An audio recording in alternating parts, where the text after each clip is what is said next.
Hazır.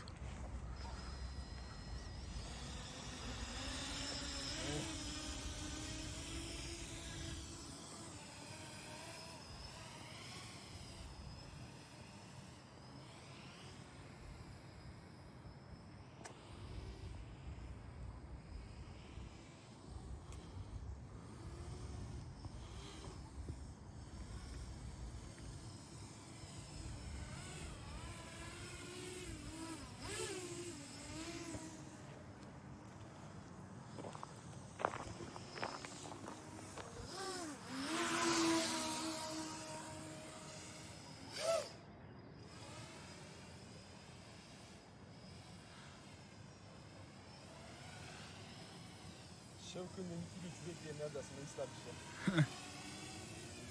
Separlayın.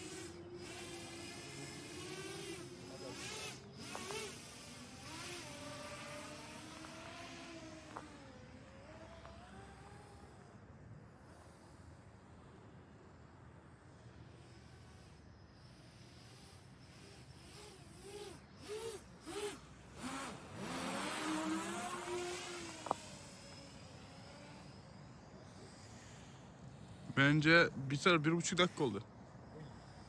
Ne? 1,5 dakika oldu. Tamam da yarım saat var. Yarım saat. Yarım dakika. Bir anda kalksana ben aminimden.